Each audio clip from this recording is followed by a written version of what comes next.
Greetings, sheeple of Shibuya. Got some red hot news for you. I actually just now, maybe an hour ago, finished Neo The World Ends With You. And, not gonna lie, I thought the game was really enjoyable. And this video is gonna be all over the place.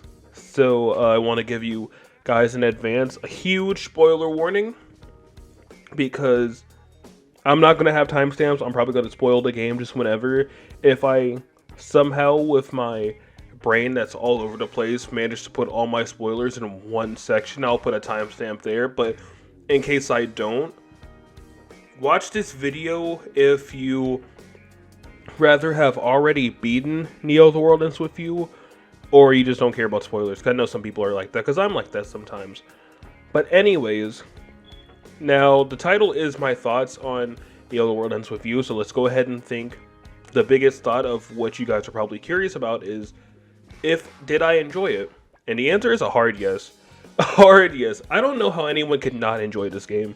This game, I don't want to say it's perfect, because it does have some flaws. I don't even want to say issues. I want to say more like flaws that hold it back a little bit, especially when you compare it to the first game, and I will get into that more later. But as a game by itself, that as a standalone thing too, I think was really, really great.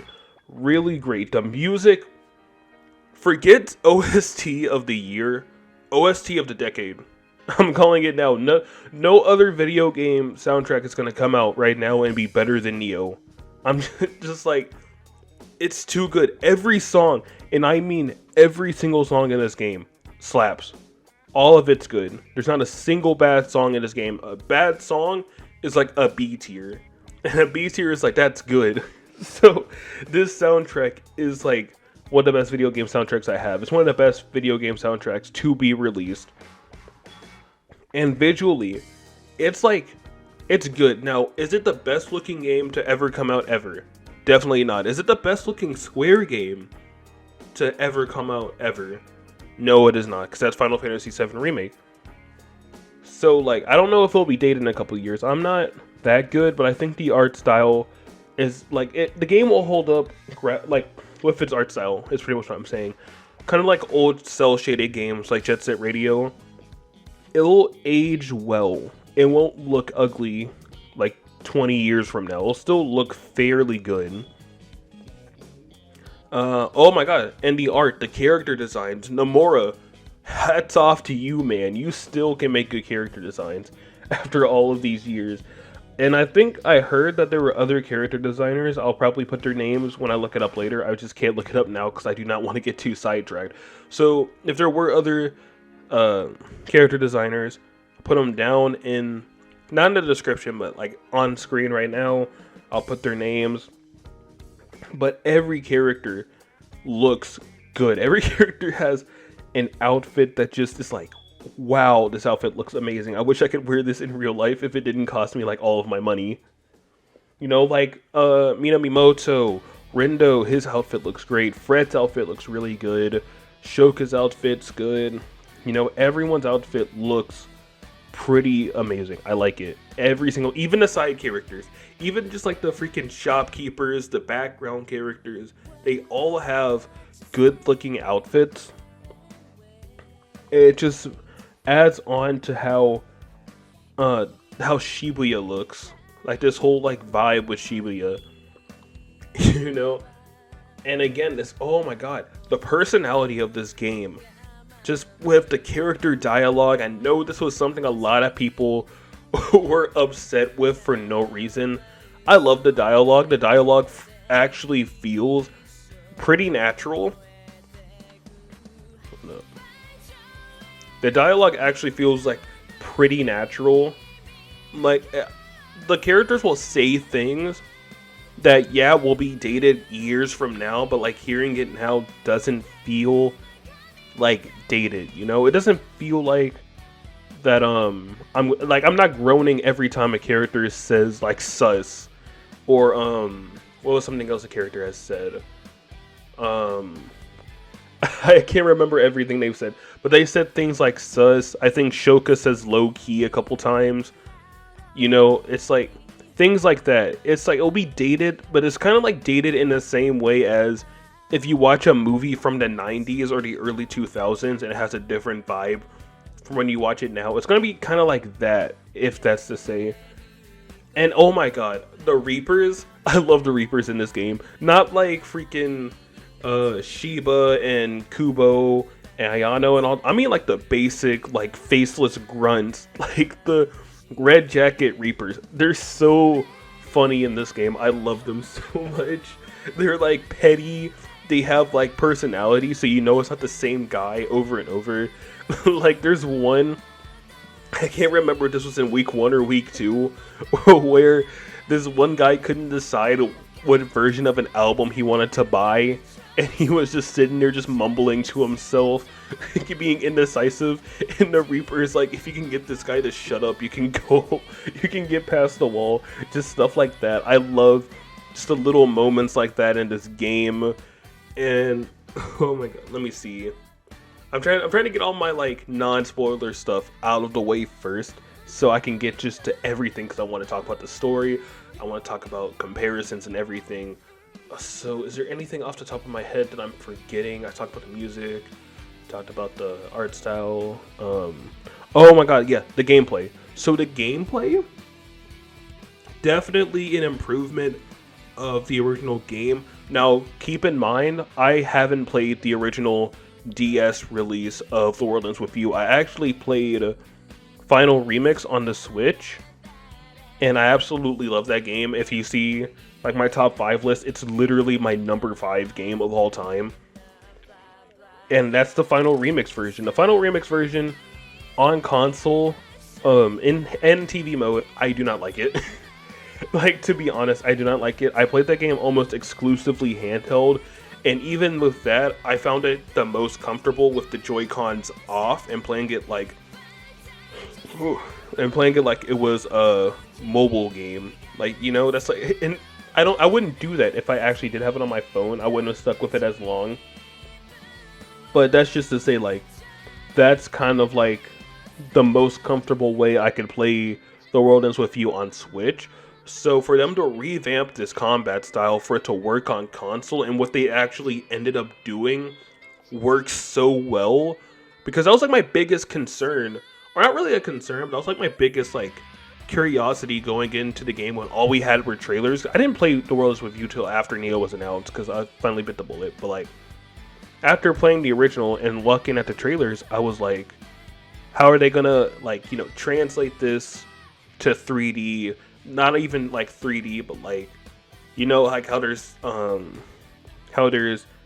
pins where you swipe, pins where you tap, pins where you draw circles and stuff. I was like, what are we gonna do that, you know, puts that off of like a touchscreen, which is what the game was made with in mind, and put that on a console? Because this game was being made for the PS4, which is what I played it on, was the PS4.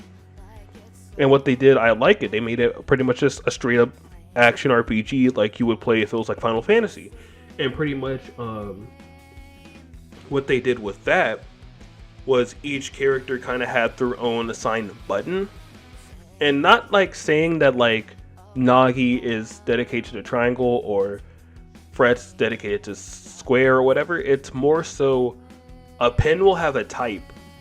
And that type will be like a slash, and slashes are like triangles. So whoever has that pin is mapped to that button. So if I give the slash pin to Fret's on the triangle button. If I gave it to Nagi's on the triangle button, you know? And it used square, triangle, L1, R1, L2, R2. Again, this is on PS4. And if you have a PS4 and Switch, I'm sure you can make the translation over. And that's how the gameplay worked, and it works so good. Like, I'm certain I'll be having Neo gameplay up while I'm talking about this, and you'll see it's so cool when like you have one character over here doing their one thing, and then you start charging it up and you see the character on the screen come like, I don't know, like moving on the screen as you're moving them too, while the other character's still doing their thing, and then that character finishes and another character comes in with their attack. It just looks really cool when playing it. It's like flashy, but not like Kingdom Hearts 3 flashy. If my Kingdom Hearts fans, you know what I'm talking about when I say Kingdom Hearts 3 flashy, but it's still a very flashy game, and it looks really cool pulling off all the stuff that you can do. Now, I actually was coherent enough to not talk about my spoiler stuff, so I'm definitely going to be getting into spoilers, heavy spoilers too. I'm not only spoiling Neo, I'm spoiling the first game, because there are stuff I want to talk about that involve the story, that involve characters, that involve stuff like that. So I will probably put a timestamp in the video right now, so skip to the time ahead if you see it, or watch at your own risk, because again, I've been spoiled about characters that shown up. It's really annoying, but like, this is more than just characters showing up. This is like story, this is like the ending. This is the ending of both games and stuff. So please, like, skip ahead. Alright, that was a long enough warning, so now we're getting into it. So, a lot of characters came back. And when I say a lot, I mean pretty much the entire cast of the first game is back. Like Uzuki and Karia, which were in the trailers, of course, so you knew they were coming back. Coco was back, which I didn't even know Coco was in the first game, because I pretty much just beat it, and that was it. I watched the secret ending on YouTube. So Coco's back. That weird girl in the solo remix, we find out that's Tsugumi. She was in solo remix as like an end screen or something. She's in this game. And of course, we have the original 4 main characters, or I guess 5. Yeah, it would be 5. 5 main characters of the first game, being Neku, Beat, Shiki, Rhyme, and Joshua. They all show up in this game, but of course, if you haven't seen the spoilers, or if you have seen the spoilers, if you played the game, if you haven't seen the spoilers, again, big warning for you. I say this because this is even bigger. This isn't anything anyone was alluding to. I didn't even know this happened, but I knew the characters were in. Is that not only does Beat join your team, like the original Wicked Twister team, but also Neku. Neku also joins the team towards the end of the game. And you have like a full, like, 6, is it 6 people? I think it's like 7 people. It's like 6 or 7. Have a whole 6 or, let me see. Oh yeah, also, because I'm going to say this, Shoka also joins the team towards the end, but we'll get into that later. So we have, Rindo, Fret, Nagi, Shoka, Beat, Neku. So a 6-person team by like week 3, day 4, I think, is when Neku's officially on the team. It's around that day. And I was like, yo, like, Neku looks great too. Like, for someone that canonically doesn't know anything about fashion, Neku is dripped out. Like, he got that purple going. Like, purple's a really hard color to pull off, but he pulls it off. He has that whole cool Gato Nero jacket, you know. He has all that. He got the drip. He got the kicks and all that. Beat looks, oh my god, I love Beat. In fact, which is funny, right before Beat was revealed, like, this is way back in week 2 where everyone thought Beat was Neku for like half a week. We see Beat and they have like a zoom in on him, like a close up. I'm looking at him like, wait, since when did Neku ever wear a chain? I was like, wait, is that Beat? And it turns out I was right, it was Beat.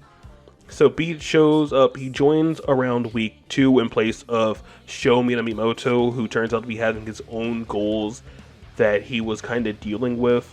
And that was really why he stuck by the Wicked Twisters for as long as he did. He was just like, he had his own goals pretty much. Okay, so what's the best way to tackle this next bit? I guess I'll just encompass this all. When it comes to Neo, I think that the game, in terms of story, is a little bit weaker than the first games. Now, am I saying that the game's story is bad? Not at all. It's actually a really great story. And again, the good thing about World Ends With You stories is that they're kind of a breath of fresh air if you play other JRPGs. They're not this super big good versus evil, light versus dark type nonsense if you've played Final Fantasy or Kingdom Hearts or Dragon Quest or even Persona. It's more along the lines of Persona in terms of its storytelling, where it's a modern ARPG except I feel like the stories in World Ends With You, there's stories you take something away from when you play them. And while Persona messages tend to be pretty, like, I'm not gonna say basic, but pretty simple. You know, Persona 5 is like rebelling against society, like, you know, being your true self and all that. That's also what Persona 4 is, your true self, seeking out the truth.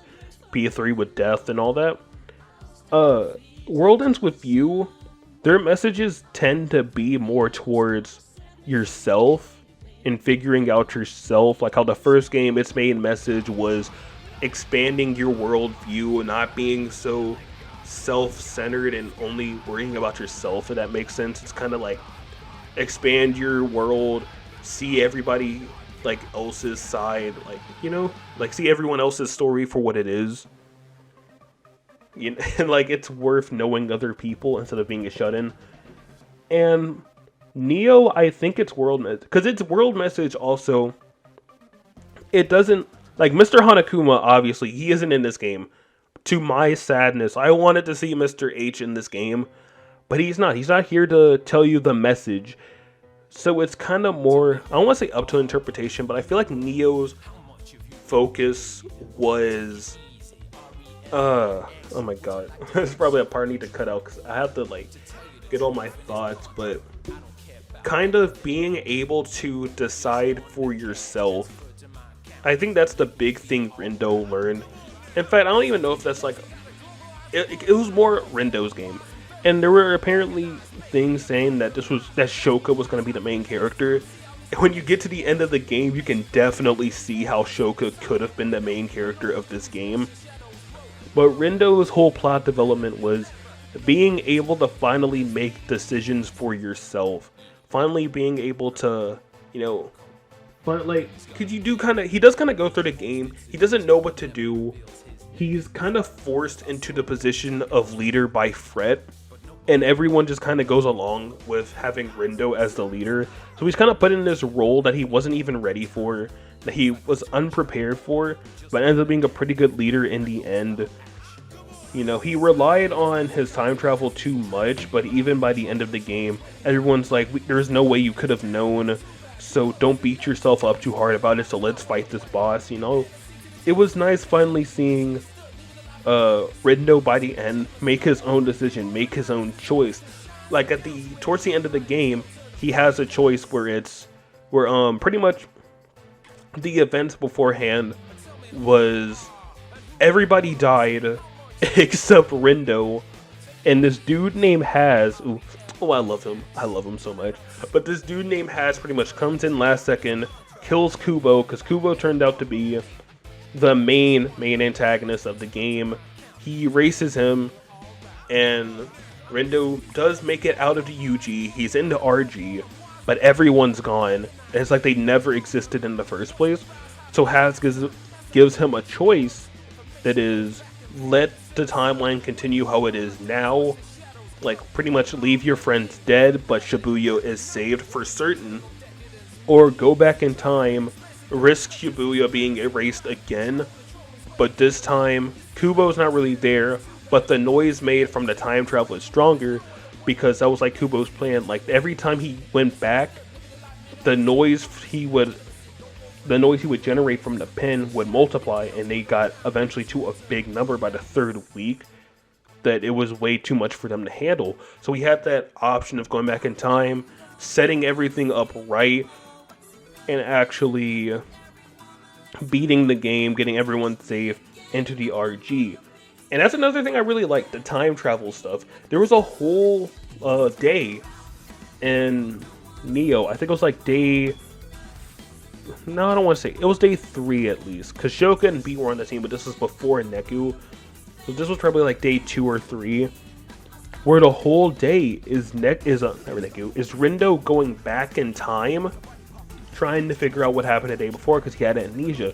That was really cool. I liked that they did that with the time travel. I liked that there were things, especially in the last week, that were the time travel stuff, where it was important to the story. Out of, oh my god, this enemy's too strong, gotta go back.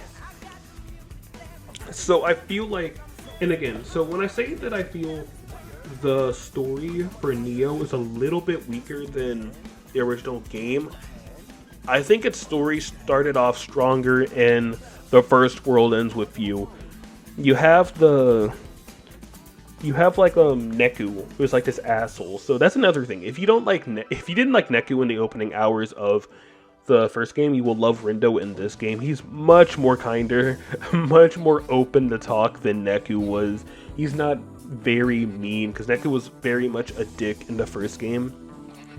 But Neku, he kind of look into his mind, you hear that monologue he has about how all the world needs is him, all that stuff. And you're going through the game, like second or third day, he almost kills Shiki just so we can get out of the game. And also Shiki was acting, for lack of a better word, sus. But by the end of the first week in the original game, Neku is led to believe that he won. Like, he thinks he won the game, and that him and Shiki are gonna get out, see each other in the real world like they planned. But it turns out, like, after that, the game, oh my god, I love the sequence. I'm probably gonna put the sequence in the video because I loved it so much. But it redoes the freaking opening of the first week, where like the manga panels and all that are showing Shibuya, and like he wakes up in the middle and he's like, what, again? It's like, wait, what?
So you have that stinger at the end of the week, figuring out that Shiki did the best the entire match, and because of that, she's the one that ended up winning.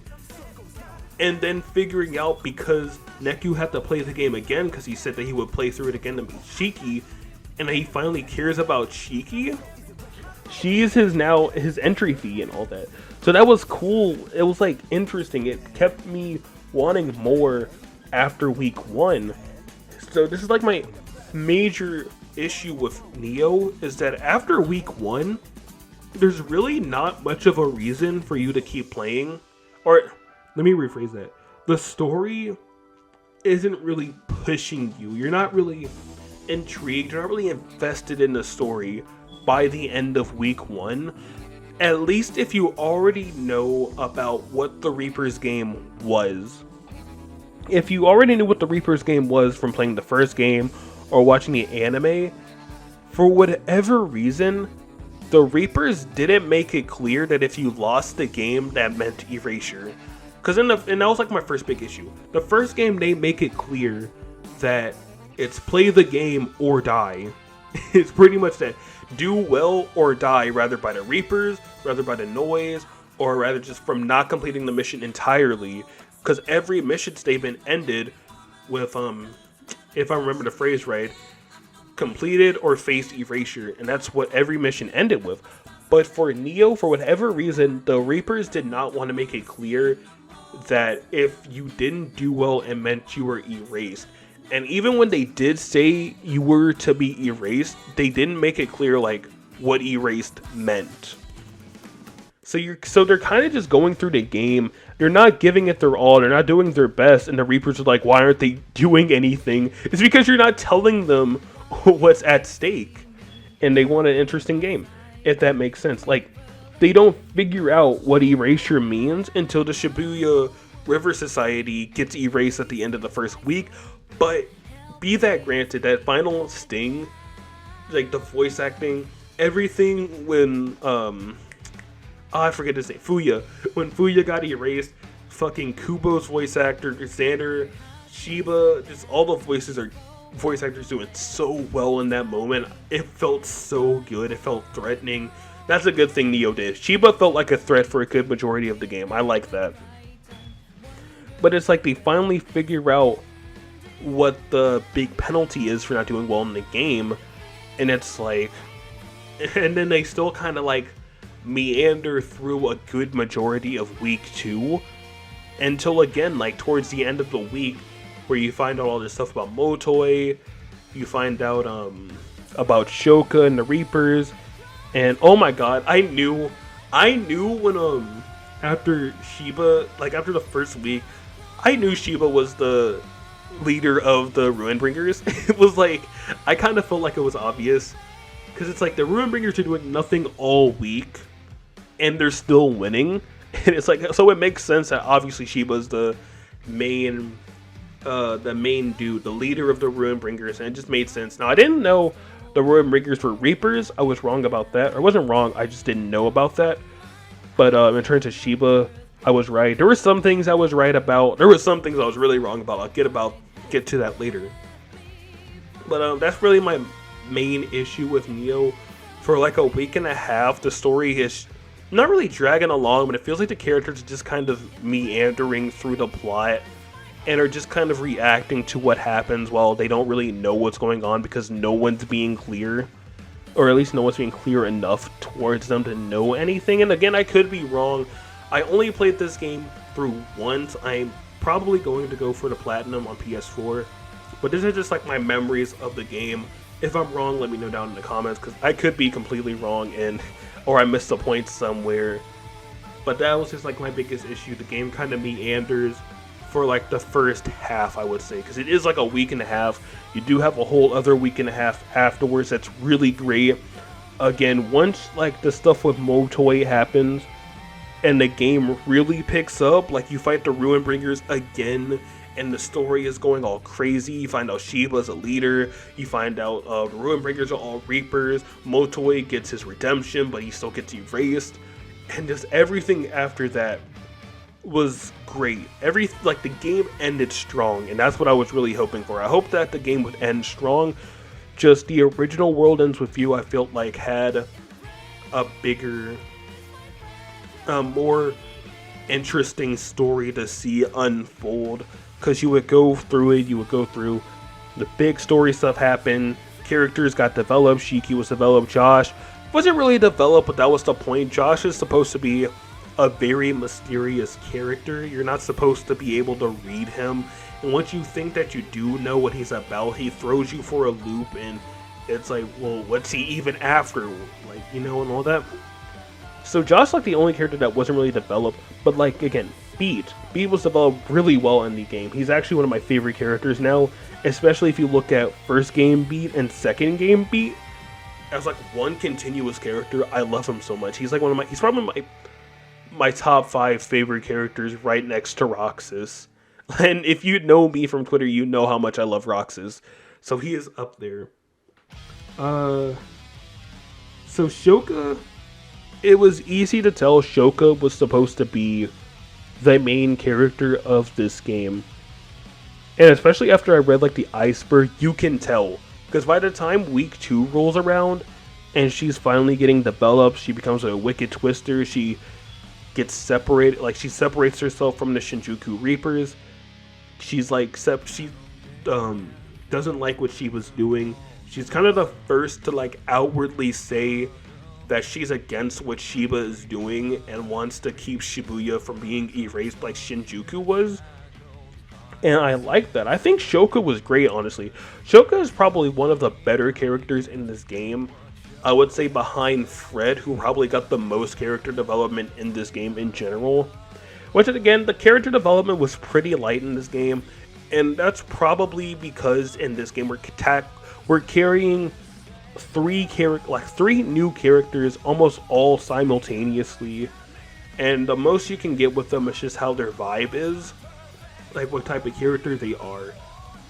And none of them really get like fleshed out or developed. The closest we get is Fret with his backstory, which kind of describes how he is. And honestly, I can kind of relate too, where he had a friend, and I'm assuming this friend, you know, kind of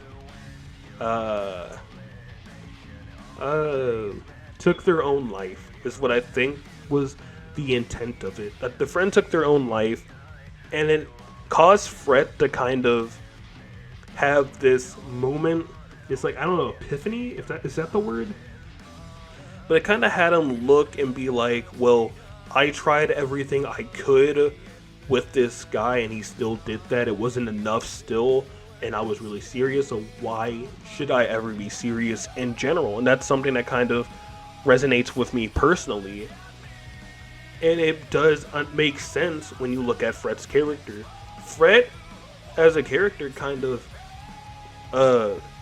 he took things seriously, and you could tell he took things seriously, but everything he said, like, kind of gave an illusion that he was lying to himself, trying to make everything seem like it wasn't as big as a deal as it was, be it to rather keep the team cool or to lie to himself and make sure that he himself is cool.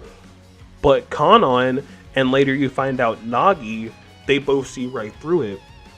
And it's like, and if you don't have a keen eye for it, it just looks like Nagi's being really mean to him for no reason. Because, like, Fret is a nice person. Like, Fret, of course, is obviously a nice person, but he's not genuine.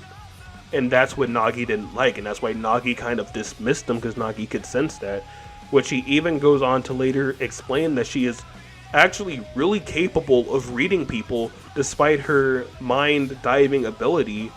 Is that out of that, she can read people generally very well, and it's just generally antisocial. And you can actually see that, and I like that the game does this. You can see that with her interactions with Beat. She's much more open with Beat, because Beat as a character is much more open and genuine than Fret. What Beat is saying, you can tell there's more, like, he's being more genuine, like he actually means what he's saying than Fret does, which causes Nagi to talk to Beat directly more than if she were to talk to Fret. Same with Rindo, who kind of, like, he doesn't say when he's like stressed out or when he's scared or these other emotions, but he's also not lying to himself constantly, being like, yeah, everything will be fine, when he's like, yeah, we actually have no idea what's going on and we're screwed the whole week. So that's kind of like the dynamic with that. Shoka, I like Shoka. Okay, so back to Shoka after that long divergence on the Fret. I love Fret. Yeah, I hope he gets the best. But Shoka, I think Shoka was great. She had a lot of development, and the game kind of put Rindo in the backseat to focus on Shoka more. You find out her relationship with the Shinjuku Reapers, how they're kind of like this family, how a lot of them have known each other for a long time, that Shiba wasn't always like this, that her relationship with Ayano was really close. She was really cool with Suzukichi, even calling him Big Sue. So she was like really close with all the Shinjuku Reapers, and you kind of get to see how much it affected her that she essentially had to fight them, and not only fight them, that she had to erase them. Which again, erasure is pretty much like they're gone, like they're donezo, they're out. And you see her struggle with that, especially before you fight Ayano, and Rindo is trying his best to kind of get Shoka prepared for that, and depending on which answer you choose, or which question you choose to ask her, she gives a different answer, or she'll give a similar enough answer to other choices to kind of see like what her mental state is like. And even like, and before the fight, she kind of almost like freaked out when you initially try to save Ayano and it fails. So it's nice seeing that. Suzukichi, his death scene actually was kind of sad. Even like, I don't like, just know that these characters are great. The characters are still good. The story may be weaker, the characters may be a little bit weaker, but again, they're still great. It's just like little things like that. Little things I'm kind of forgetting. I'll probably forgetting pushed back into my mind, and like a year from now I'll be like, wow, this game was a 10 out of 10. or stuff that I'll remember later.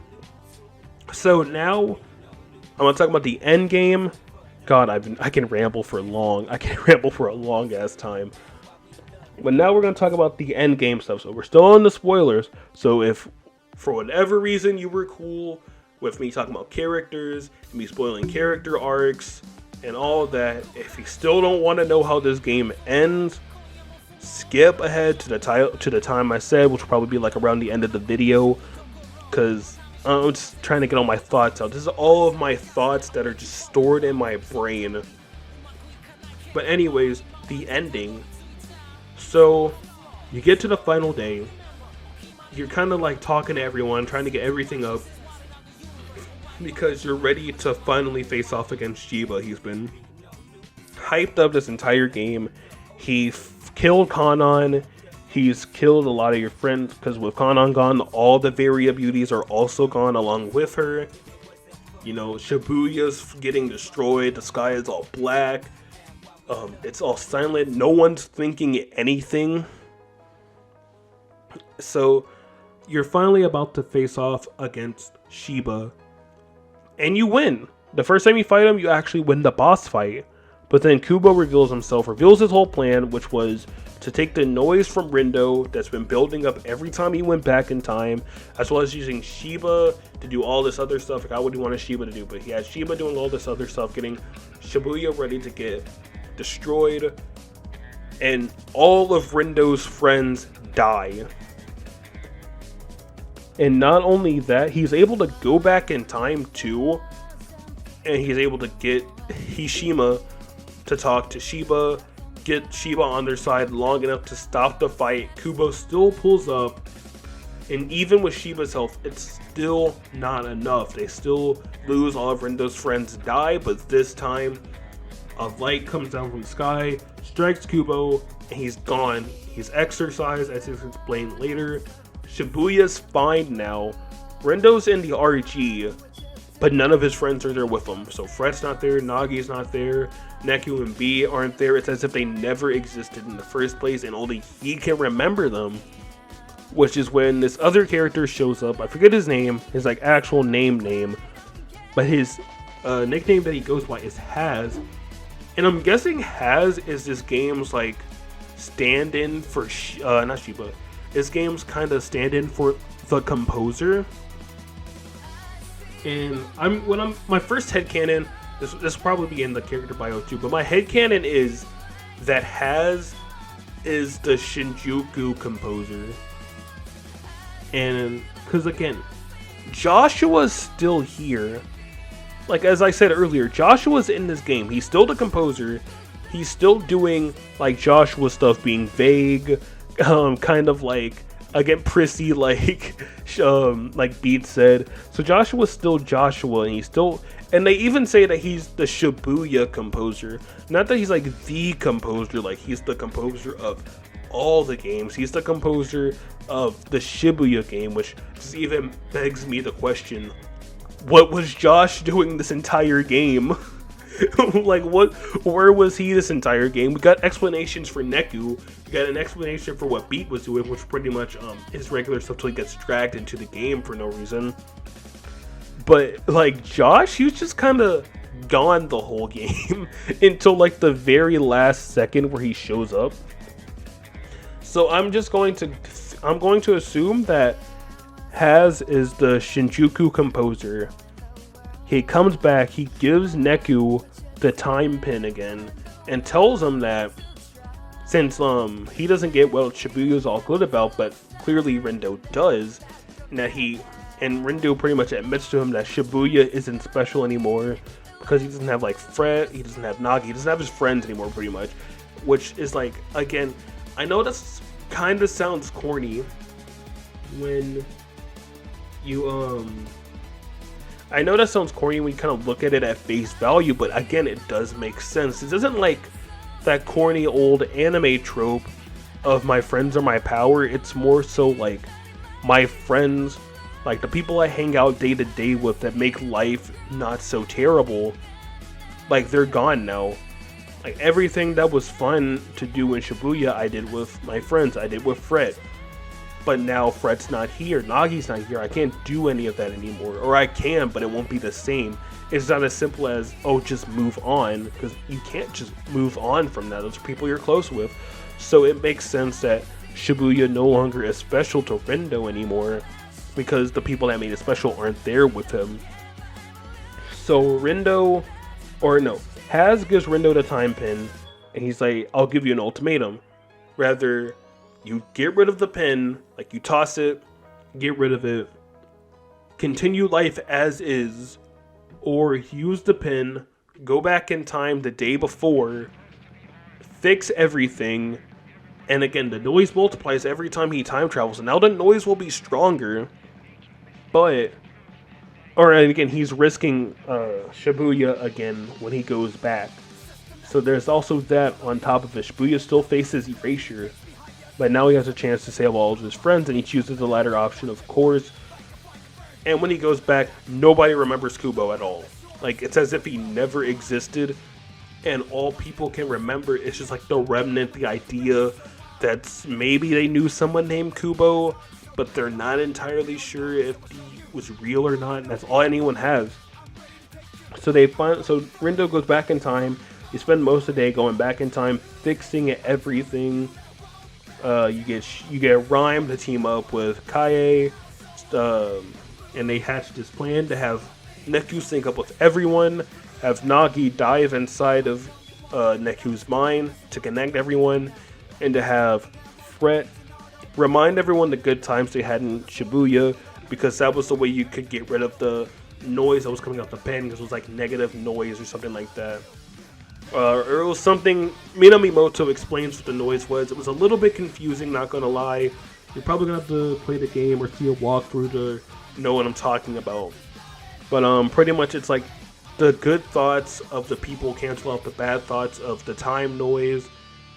And they do that, it works, but now it brings out this Phoenix. And oh my god, the music for the Phoenix boss fight was so good. Oh, it was so good. The boss fight looked great.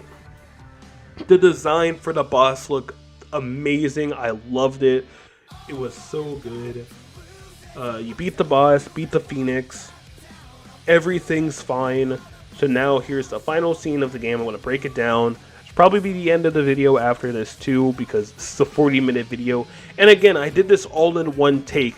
This is me just ranting and getting out all of my initial thoughts of this game out of my brain into the mic. My throat kind of hurts too, but I'm getting all my thoughts into the mic, into this video, and into you. So don't think of this as a review, or it is a pseudo review, but not like a professional review. This is like my thoughts, like the video's name.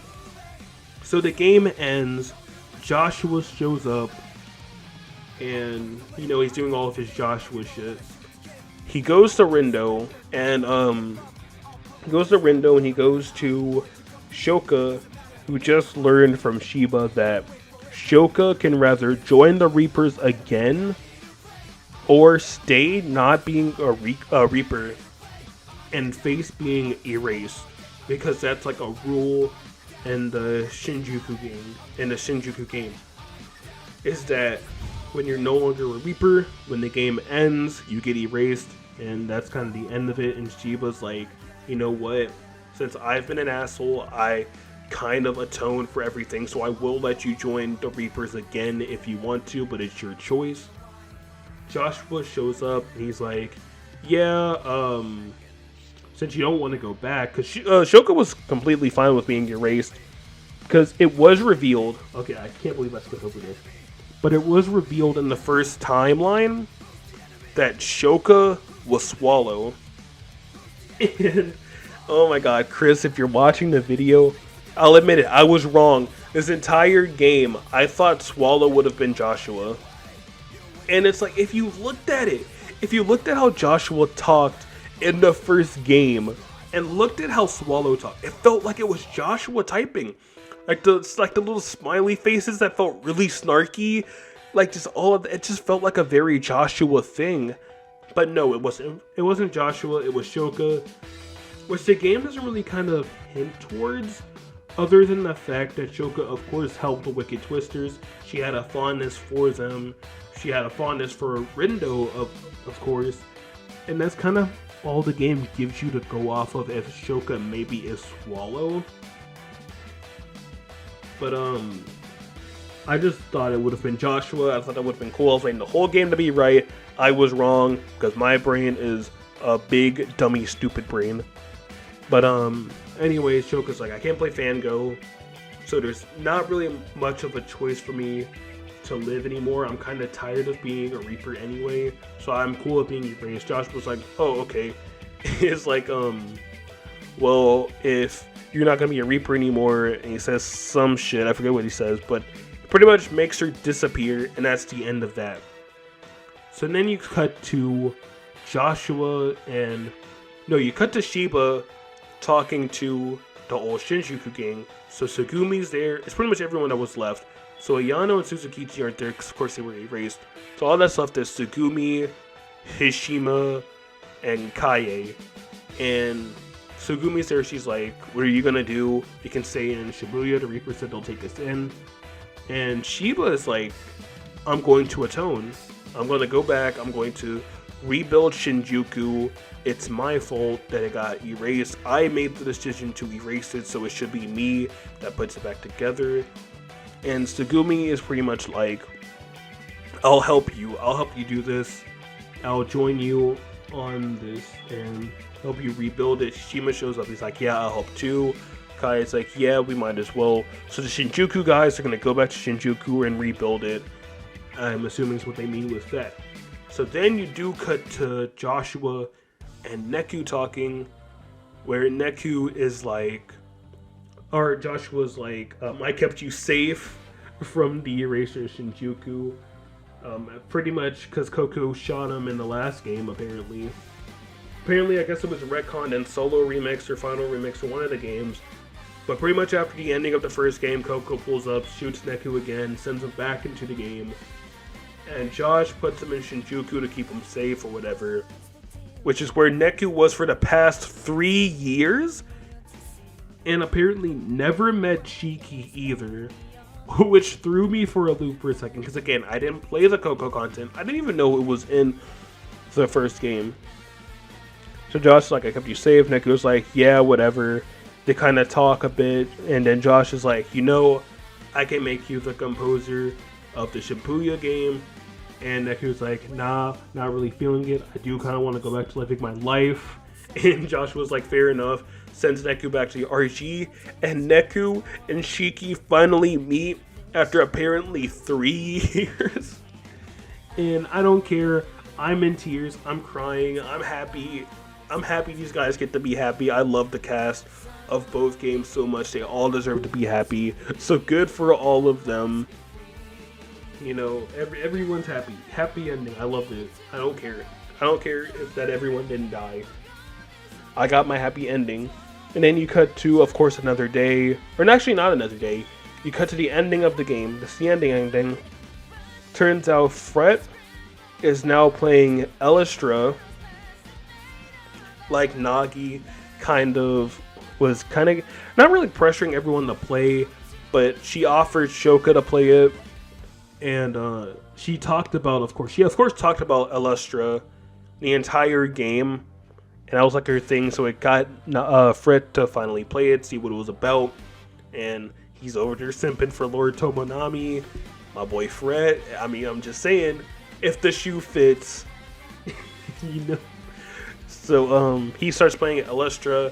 Him and Fred are talking, they go their separate ways. And then finally, and oh my god, this is like my biggest happy. I was in tears, bro. So Rindo and Shoka finally meet up in the RG. Rendo's like, yo, where have you been for the past month? And Shoka's like, bro, I've been trying to get a hold of you for like all month. Send him friend requests and everything. And so like Rindo agrees to showing her around Shibuya and how to live and all of that. Game ends. I'm a happy boy. Everyone in the game is a happy boy or girl or non-binary person, whichever they so choose. And honestly, I don't know if I did a good justice of explaining this game, but this game truly was really good. And evidently it was good enough for me to rant right now. This video might be shorter when I edit out all the other stuff, but it was good enough for me to go on a 48-minute rant. Or I guess rant. But 48 minutes talking about this game, and my voice is about to give out. I feel it giving out. My throat is dry. I wonder if it sounds that way in the mic. But I cannot stress enough, for if you haven't played this game and you made it this far in the video, whether we're skipping to the timestamp or watching the whole thing, play Neo. Play Neo The World Ends With You. Do not let this series fail. I don't think it failed though. I think it sold just... Oh my god, I hit my mic. I think it sold just fine enough for Square to still consider not dropping the franchise entirely. Because again, with how this game ended, I don't necessarily think we need a World Ends With You 3. I think we can hold off a bit on that for way farther into the future, like damn near next console generation, if not the next console. Like, I don't think we need another World Ends With You game for a bit, because it kind of makes the games less special. These games, the reason they have the cult following that they do is that they're very special. They hold them. They're games you play and you learn something from it. You apply it to real life. You take the lessons you learn from this game, be it from Neku, be it from a different character. Apply it to yourself and make yourself a better person in life. And while Neo is very much I love Shibuya, let's save Shibuya, you know, this is my city type beat, you know, kind of like Spider-Man with I love Brooklyn, I love New York, that type of beat. There's still enough character development in the characters in the game where you can look at it and apply it to yourself. Like, again, I personally can relate to Fred, and Fred, I'm trying to better my life because of Fred and what I learned from him. So it's something you can take away. You can take stuff away from these games, and that's why I think we shouldn't get another game, or at least another direct sequel, until years down the line. Not like, don't make this annually, you know, we don't need one every few years, every year, like we do with Final Fantasy or Kingdom Hearts or Dragon Quest. But I do want Square to take this the series as seriously as their big three. Like, I want this to be their fourth, like their big four. You know, I guess their number 4 would be like Nier or something. So please buy this game. This game was amazing. You will not be disappointed, I'm telling you. I know I probably made the story sound like it's detracting from the game. It really is not that big of a detractor. This game is still great. You'll have fun with it. You'll love these characters. You will enjoy it. If I gave the original game like a 9 out of 10, this game's like an 8.5 for me. Maybe even a 9. Maybe if I sit on this game longer for like a week, like, this game will definitively be a 9 for me. This game could even be in my top list of games of all time. It's a really good game, really good story, really good gameplay. Deserves your time, your attention. I think it deserves Game of the Year. And will it get Game of the Year? I don't know. Does Jeff Keighley like anime? I don't know. He likes Kojima and Elden Ring, so maybe he likes a little bit of anime. But if this game gets nominated, I'll be happy enough. I hope this game does get nominated Game of the Year. It is my personal pick for Game of the Year right now, but I'm still looking forward to Metroid Dread. Still looking forward to SMT5. You know, those games still have a shot. So hopefully this game gets nominated, at least if it wins. That's super hype. But anyways, thank you guys so much for watching this video. If you enjoyed the video, please like it, please comment.